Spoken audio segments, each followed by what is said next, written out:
ድምፅ እንሰማለን፣ አይን ብርሃን እናያለን፣ ወደ ውጪ ማለት ራቅ ወዳለ ቦታ ስንመለከት ብርሃን፣ የአይን ብርሃን እንመለከታለን የጅብ እና ልጅቷ በቃ ተነስታ ጠፋች፣ ወደ ጫካው ገብታለች። ምን ብላ ነበረ ምናምን ነገር ምን ሆና ነው ምናምን ሲባል ለካ መንፈሱ ላይ ያለው መንፈስ ጫካው እስካስገባዋት በኋላ ወደ ራሷ መልሼ ጅብ አስበላታለሁ ብሎ ነው ይዟት ይወጣ። በጣም ልጅቷ ቀጭን የምትባል አይነት ልጅ ናትና ሮጠች። በቃ ሮጠች፣ በቃ ራሷን አታውቅም። ስትሮጥ ሮጠች። ከዛ ማንም ሊከተላል ሊደርስባት አልቻለም። ሁሉም ይፈራል። እሷን እያሯሯጣት ያለው ውስጡ ያለው መንፈስ ነው።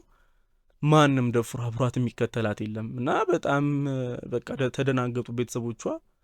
እና ባካችሁ ግማሾቻችሁ ጸልዩ፣ ግማሾቻችሁ በቃ ፍለጋ እንውጣ ተባለ። እዛ የተወሰነው ወደ ጸሎት፣ የተወሰኑት ደግሞ እሷን ፍለጋ ወደ ጫካው ገቡ ማለት ነው። ጫካው እንደምታስቡት በጣም ይሄ ትንሽ ጫካ አይደለም እና በጣም ሰፊ ነው።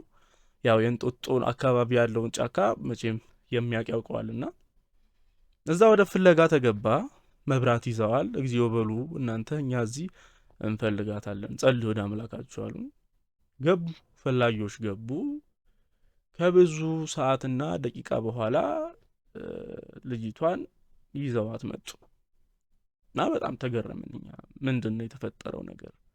እንዴት ተገኘች እዛ ቦታ ላይ? በቃ እኛ ተስፋ ቆርጠናል። ጀስት በቃ እግዚአብሔር የሚያደርገውን ያድርግ ብለን ነው ጸሎት ስናደርግ ነበረው።